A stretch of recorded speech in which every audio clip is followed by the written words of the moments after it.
The diplomatic summit was supposed to be routine. Jake Morrison had arrived late to the Galactic Council Assembly on Station Zenith 7, his transport delayed by a solar storm near the Outer Rim. He slipped into an empty seat at the side of the hall, trying not to draw attention to himself. The human delegation was already seated in their designated area, but those seats were full. He figured nobody would mind if he took this vacant spot in the shadows. Then, she sat down beside him. Queen Verath of the Calvary Empire, the most powerful ruler in known space. Her crystalline skin shimmered with bioluminescent patterns that indicated her mood, currently shifting between deep purple and electric blue. Jake froze. Every instinct screamed at him to move, to apologize, to do something, but moving now would cause a scene. The entire assembly would turn to look. Diplomatic incidents had started over less. The Queen turned her head slightly, her 3 eyes focusing on him with an intensity that made his heart race. She said nothing. Jake kept his gaze forward, watching the speakers at the podium discuss trade routes and territory disputes. Sweat formed on his palms. Why was she sitting here?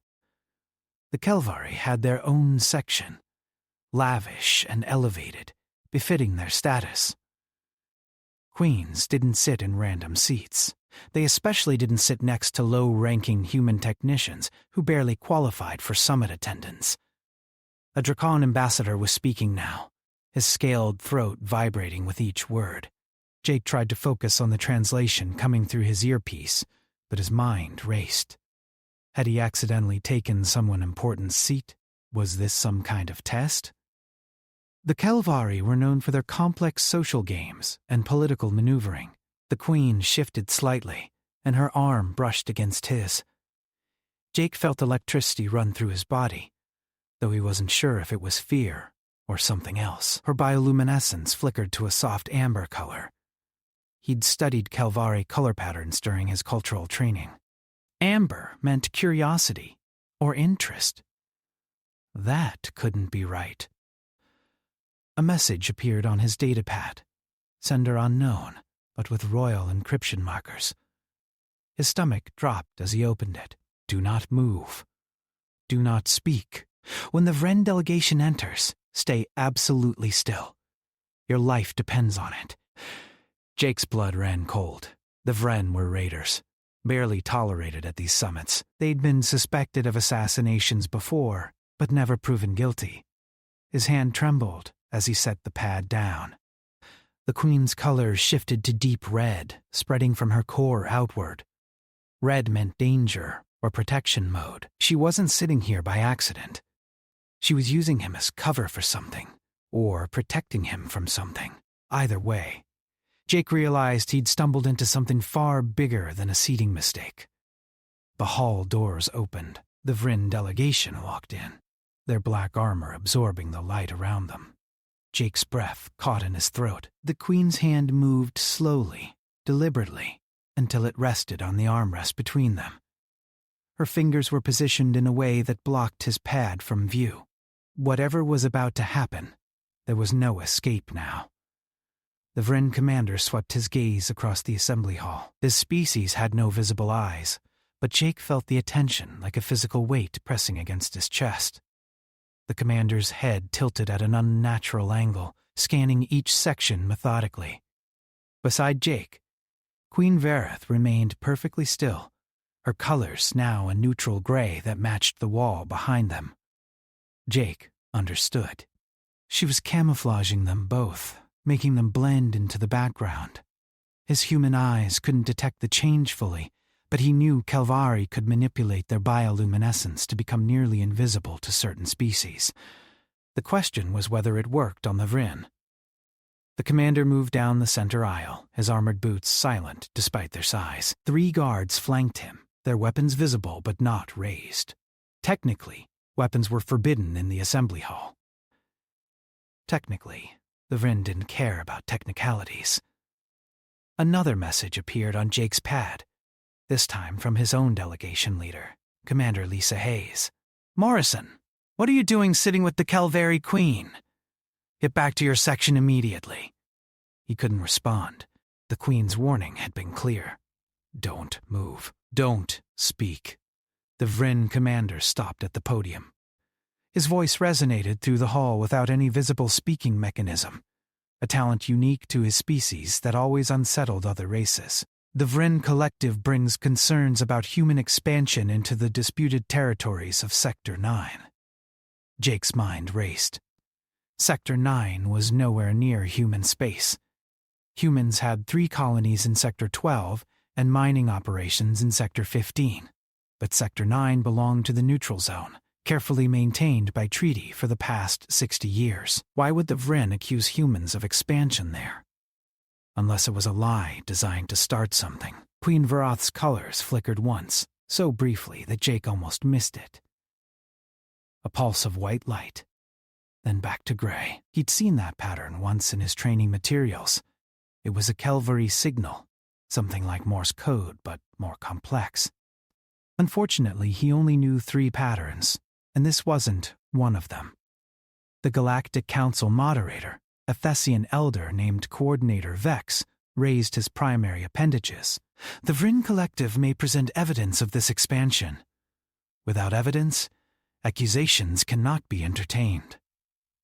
The Vryn commander's head swiveled toward the human delegation. We have evidence. Evidence that will prove human treachery and justify immediate action.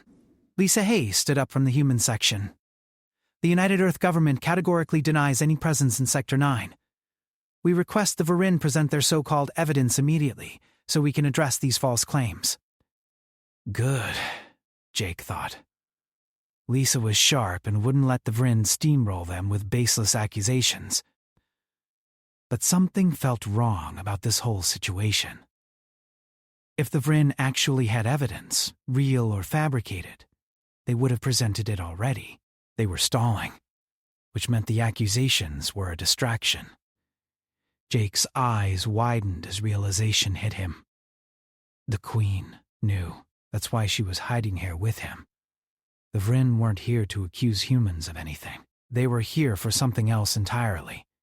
And the accusations were just cover. But cover for what? The Vryn commander reached into his armor and pulled out a data crystal. This recording was captured by our scouts 3 days ago. It shows human vessels establishing a forward base in Sector 9, directly violating the Neutral Zone Treaty. He inserted the crystal into the podium's projection system. A hologram flickered to life above the assembly, showing what appeared to be human ships constructing a station. Jake squinted at the image. Something was off about it. The ships looked right, but their movement patterns were wrong. Human pilots flew with specific techniques learned in training, certain approaches to docking and formation flying that became instinctive. These ships moved differently. That's fake, Jake muttered under his breath, forgetting the Queen's warning for a split second. Her hand shot out and gripped his wrist, not hard, but firm. A warning. Her colors pulsed once, red and orange mixed together. Anger and alarm. Jake clamped his mouth shut, but it was too late. One of the Vryn guards had turned in their direction. The creature's head swiveled with mechanical precision, focusing on their location. Jake's heart hammered in his chest. The guard took a step toward them. Queen Varath stood up suddenly, her colors exploding into a brilliant display of royal purple and gold. The entire assembly turned to look at her. The Vryn guard stopped mid. "This evidence is fabricated," the Queen announced, her voice carrying across the hall with natural authority. "The Kelvary Empire has complete sensor coverage of Sector 9. No human vessels have entered that region in the past month. What the Vryn are showing you is either an old recording or a deliberate falsification." The Vryn commander's posture shifted. If Jake had to guess, he'd say the creature was surprised. This wasn't part of whatever plan they'd had. Lisa Hayes seized the opportunity. The Kelvary maintain the most advanced sensor network in known space. If Queen Varath says our ships weren't there, then they weren't there. We demand an immediate investigation into how the Vryn obtained this false evidence, and why they're attempting to manufacture a conflict. Coordinator Vex's appendages waved frantically. This is highly irregular. Queen Varath, your testimony is noted, but we must follow proper procedures. The Queen's colors shifted to pure white, the Kelvari sign of absolute truth and royal decree. There are no procedures when dealing with assassins and warmongers. The Vryn are not here to present evidence.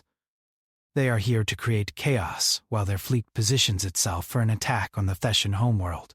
Check your sensors, Coordinator. Check them now. The hall erupted into noise.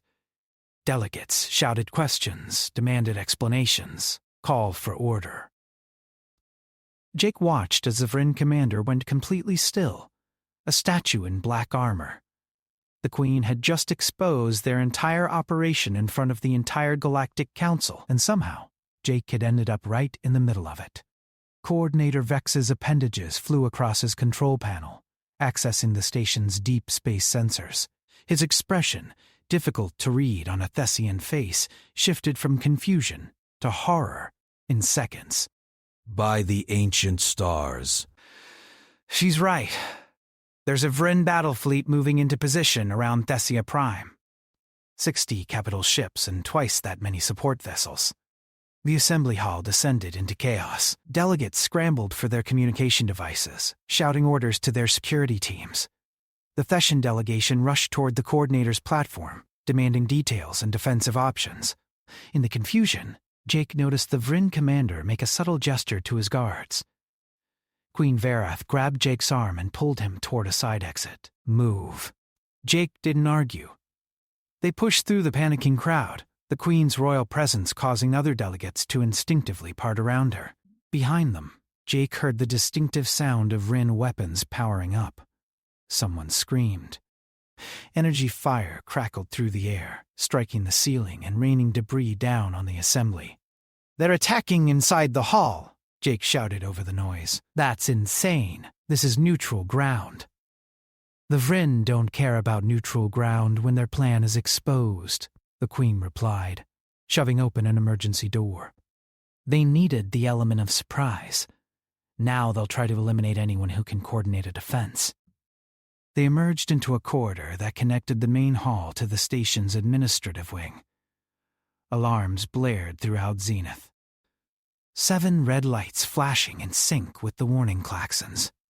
The Queen moved with surprising speed for someone wearing ceremonial robes, pulling Jake along as they raced down the hallway. "Why did you sit next to me?" Jake asked, his lungs burning. "Why involve a random human technician in all this? You're not random," the Queen said without looking back. "You're Jake Morrison, specialist in signal intelligence and pattern recognition. You worked on decrypting Vryn communications for Earth's defense network. I've read your file." Jake's mind reeled. "How do you have my file?" "The Kelvari Empire has files on everyone of strategic importance. Your work, identifying Vryn fleet movements 3 months ago, prevented an attack on the human colony at New Terra. The Vryn know who you are, which means you were in danger the moment you entered this station. They turned a corner and nearly collided with Lisa Hayes and 2 other human delegates, weapons drawn. Lisa's eyes widened when she saw Jake with the Queen. "Morrison, are you all right? What's happening?" "The Vryn are attacking the assembly," Jake said quickly. They had a whole invasion planned. The Queen exposed it. Lisa's expression hardened. She tapped her communicator. "All human personnel, this is Commander Hayes. We are at condition red. 7 is under attack. Get to the emergency shuttles and prepare for evacuation." An explosion rocked the station, strong enough to throw them all against the walls. The lights flickered and died, replaced by dim emergency lighting that cast everything in an eerie red glow. Through the station's windows, Jake could see Vryn assault craft swarming toward the docking bays. "They're boarding us!" one of the human delegates said, his voice tight with fear. "We'll never make it to the shuttles." Queen Varath's colors shifted to a deep, angry crimson. The Kelvari Royal ship is docked in Bay 17. It has shields and weapons. We can reach it if we move fast. Lisa nodded. Lead the way, Your Majesty. They ran through the corridors as more explosions shook the station. Other delegates joined them, a mixed group of species, all fleeing toward any possible escape. Jake saw a Dracon ambassador limping alongside a Centauran scientist, old enemies helping each other survive. Strange how imminent death created unlikely alliances. The station's public address system crackled to life. The Vryn commander's voice echoed through every speaker. This station is now under Vryn control. All delegates will surrender immediately. Resistance will result in the destruction of the entire structure. You have 5 minutes to comply. He's bluffing, Jake said. If they destroy the station, they'll lose their bargaining chips. They want hostages. Exactly, Queen Verith agreed, which is why we cannot let them capture us. The Kelvari Empire will not negotiate with terrorists, but other species might. If they take enough delegates hostage, they can force concessions from multiple governments. They reached Bay 17, but Vryn soldiers had gotten there first. 6 of them stood between the group and the Kelvari Royal ship, weapons raised and ready. The ship itself was magnificent, all flowing curves and crystalline panels that glowed with internal light, but it might as well have been on another planet for all the good it did them. Lisa raised her weapon, but the Queen put a hand on her arm. Wait. The Queen stepped forward, her colors cycling rapidly through patterns Jake couldn't follow. She spoke in Kelvari, her voice melodic and commanding. The Vryn soldiers didn't respond, but Jake noticed something strange. They weren't shooting. Protocol demanded they eliminate threats immediately, yet they stood frozen. One of the Vryn soldiers' armor began to spark and smoke, then another. Within seconds, all Sikh soldiers collapsed, their suits completely dead. Jake stared in shock. What did you do? Kelvari bioluminescence operates on specific frequencies, the Queen explained calmly. Frequencies that can interfere with Vryn neural interfaces, if you know the right patterns. It's one of our more closely guarded secrets. She strode past the fallen soldiers and placed her hand on her ship's access panel. The door opened with a soft hiss. Everyone inside, quickly. The group piled into the ship, Jake bringing up the rear. As he stepped through the airlock, another explosion tore through the station. He turned to see a section of zenith, 7 venting atmosphere, debris and bodies spinning out into space. Among them, he recognized the distinctive armor of the Vryn commander. Someone had fought back. The Queen sealed the airlock and moved to the bridge. Strap in. This is going to be rough. Jake found a seat and secured himself as the ship's engines powered up. Through the viewport, he could see dozens of Vryn assault craft turning toward them, weapons charging. The Queen's ship lifted off and accelerated, shields flaring as enemy fire hammered against them. The Kelvari Royal ship banked hard, narrowly avoiding a missile barrage from 3 Vryn fighters. Queen Verath's hands moved across the control panels with practiced efficiency, her colors shifting to focused silver as she piloted through the chaos. Jake gripped his seat restraints, watching the view screen as Zenith 7 station disappeared behind them, burning and broken. We need to warn the Thessian homeworld, Lisa said from her seat behind the Queen. If that fleet reaches them unprepared, billions will die. Already done, the Queen replied. I sent an encrypted burst transmission the moment we launched, but the Vryn will reach Thesia Prime in 6 hours. The Thessian defense fleet needs at least 8 hours to fully mobilize. Jake's mind worked through the problem, analyzing it the way he'd been trained. What about the other species? Can anyone reach Thessia in time to help? The Dracon have ships nearby, but they won't commit forces without council approval, which we no longer have since the assembly was destroyed, the Queen said. Another barrage of fire lit up their shields. The Centaurans are too far away. The Calvari's Second Fleet could reach Thessia in 4 hours, but that leaves human space and Calvari territory exposed to follow-up attacks. One of the human delegates spoke up from the back. What about us? Earth has the Fifth Fleet stationed at the relay point near Sector 12. That's only 3 hours from Thessia if they push the engines. Lisa was already on her communicator, trying to raise the fleet. Static crackled back at her. The Vryn are jamming all standard channels. Jake unbuckled and moved to the communications panel. May I? The Queen nodded without taking her eyes off the navigation. Jake's fingers flew across the controls, accessing frequencies and protocols he'd memorized during his intelligence work. The Vryn jamming was sophisticated, but it had patterns. Everything had patterns if he knew how to look. There, he said, finding a narrow bandwidth the enemy had missed. It's old military frequency, probably deemed too outdated to bother jamming. Try it now. Lisa switched her communicator to the frequency Jake had isolated. After a moment of static, a voice came through. This is Admiral Price of the Earth Fifth Fleet. Hayes, is that you? We've been trying to reach anyone from the summit. What's your status? Admiral, this is Commander Hayes. The summit was attacked. Zenith is lost. The Vryn have a massive fleet moving on Thessia Prime.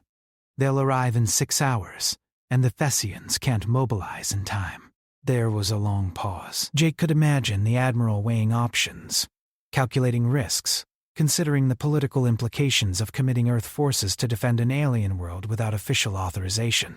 How reliable is this intelligence? Admiral Price finally asked. Queen Verath leaned toward the communication panel. Admiral, this is Queen Verath of the Calvari Empire. I personally verified the fleet movements. The Vryn are operating under the belief that divided, the Galactic Council species will fall separately. They're counting on political paralysis to delay any coordinated response. Another pause, shorter this time. Understood, Your Majesty. The Fifth Fleet will set course for Thessia immediately. But I need you to know, we've got 42 ships. If the Vryn have the numbers you're reporting, we're going to need help. The Calvari's Second Fleet will rendezvous with you at Thessia, the Queen said. Together, we should have enough firepower to hold until the Thessian defenses are fully operational. Jake felt something shift in that moment. Humans and Calvari, two species that had barely tolerated each other for the past decade, now committing their fleets to fight side by side. The Vryn had made a critical miscalculation. They'd assumed the Council's species would be too fractured to respond quickly. They hadn't counted on humanity's tendency to rush toward danger when others needed help. The ship shuddered as a Vryn fighter scored a direct hit on their aft shields. Warning lights flashed across the control panels. The Queen cursed in Calvari, a musical sound despite the anger behind it. Shield strength down to 40%, she announced. We need to lose these fighters before we can make the jump to faster-than-light speed. Jake studied the tactical display, seeing a dozen Vryn craft in pursuit. Standard evasion wouldn't work. They needed something unexpected. Your Majesty, does this ship have any offensive weapons? Of course. I am a queen, not a diplomat who pretends to be defenseless. Then I have an idea. It's crazy, but it might work. The Queen's colors flickered with what Jake was learning to recognize as amusement. In my experience, the craziest human ideas are often the most effective. What do you propose? Jake outlined his plan quickly. Lisa looked at him like he'd lost his mind, but the Queen listened carefully, her colors shifting to thoughtful amber. That could work, she said when he finished. But the timing has to be perfect. If we're off by even a second, we'll destroy ourselves along with the fighters. I can handle the timing, Jake said with more confidence than he felt. I've spent months analyzing Vryn tactical responses. I know how they think. The Queen made a decision. Do it. Everyone else brace for impact. Jake moved to the weapons console, his heart pounding. The plan was simple in concept, but terrifying in execution. The Calvary ship would cut main power and drift, appearing disabled. When the Vryn fighters moved in to finish them, the ship would dump its entire shield generator's stored energy in a single omnidirectional pulse, overloading every Vryn system within the range. The catch was that they'd be defenseless during the attack and completely without power afterward. If even one Vryn ship survived, they'd be sitting ducks. "Main power offline," the Queen announced. "We're drifting." Through the viewport, Jake watched the Vryn fighters close in, forming a standard kill formation. He counted seconds in his head, matching their approach speed with the calculations he'd made. "Come on," he muttered. "Just a little closer." The lead Vryn fighter opened fire, energy bolts streaking toward them. Without shields, those shots would tear through the hull. Jake's finger hovered over the pulse trigger.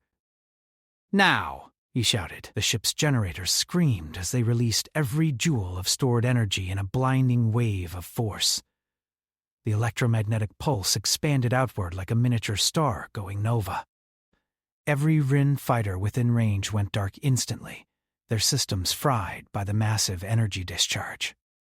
The ships tumbled through space, powerless and dead. Jake's gambit had worked perfectly, for exactly 3 seconds. Then the Calvari Royal ship's systems failed completely. Emergency lighting died. Life support went silent. The viewport showed nothing but drifting Vryn hulks and distant stars. Everyone stay calm, Queen Vareth's voice came through the darkness.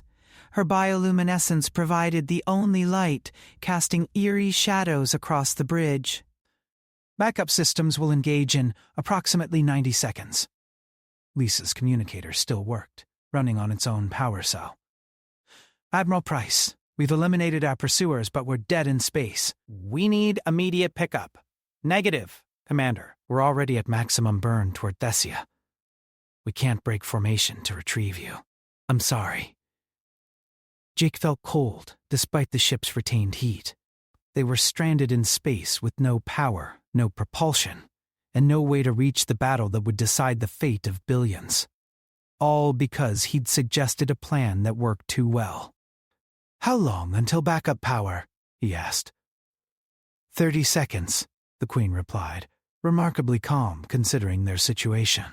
The seconds crawled by. Jake counted each one, listening to the silence where engines should be humming.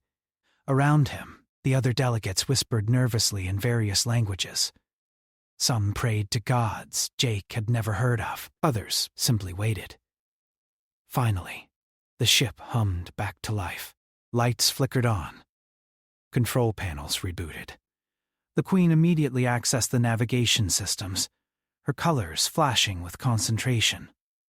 Main engines are damaged, but functional at 60% capacity. Shields will need 3 hours to fully recharge. Weapons are offline until we can run a full diagnostic. She paused, reviewing data streams. "We can reach Thessia, but will arrive after the battle has already started." "Then we arrive after it starts," Jake said. "Better late than not at all." The Queen initiated the jump to faster-than-light travel. Space twisted around them, stars stretching into lines as they accelerated beyond normal physics. The journey would take 90 minutes. 90 minutes during which the battle would be decided one way or another. Jake spent that time working with the ship's intelligence database, reviewing everything known about Vryn tactics and fleet doctrine. If they were going to arrive in the middle of a battle, he wanted to be useful. Lisa joined him, and together they mapped out likely Vryn attack patterns and potential weaknesses in their formation strategy. "They rely heavily on overwhelming force," Jake explained, highlighting sections of the tactical display. "They don't adapt well when their initial assault fails. If the combined human and Calvari fleets can weather the first wave, the Vryn will likely stick to their plan instead of adjusting." "That's a big if," Lisa said. "Weathering a Vryn first wave usually means losing half your ships." "Usually," Jake agreed. "But humans don't fight like other species. We're unpredictable. Admiral Price knows that." The Queen had been listening while piloting. Your species' unpredictability is both your greatest strength and most frustrating quality. The Kelverae prefer calculated strategies and planned responses. Humans prefer improvisation and chaos. We call it creativity, Jake said with a slight smile. We call it reckless, the Queen replied, but her color shifted to amused yellow. However, I admit it makes you excellent allies in desperate situations. The ship dropped out of faster-than-light travel at the edge of the Theseus system. What Jake saw through the viewport took his breath away.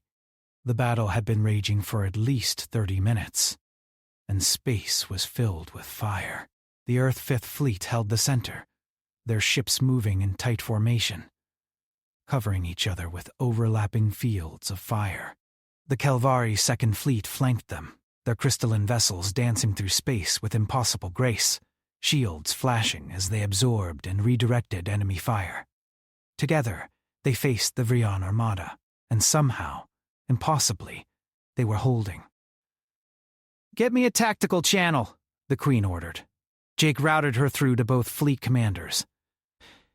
Admiral Price's voice came through first, strained but determined.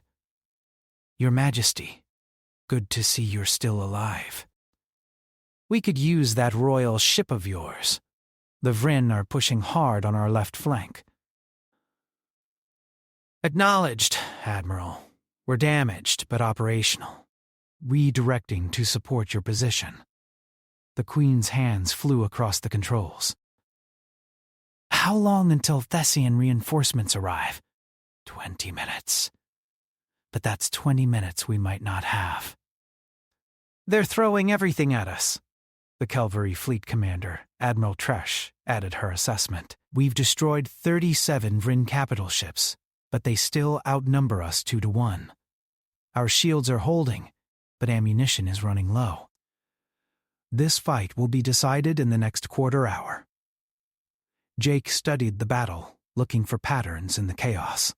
The Vryn were attacking in waves, exactly as their doctrine predicted. But something was wrong with their formation. Ships that should be in reserve were being committed too early. Their command structure was fractured. "The Vryn commander died on Zenith 7, Jake said suddenly. "Remember, we saw his armor when we were escaping." "They're fighting without unified leadership. Each ship captain is making independent decisions." The Queen's colors blazed with understanding, which means they can't adapt to changing circumstances. They're following their last orders from the commander, even though those orders no longer match the tactical situation. Lisa grinned fiercely. "So we changed the situation. Make them react instead of acting." Admiral Price must have been listening because his voice came back excited. "Morrison, is that you? Please tell me you have a brilliant, crazy plan." "Actually, sir, I do."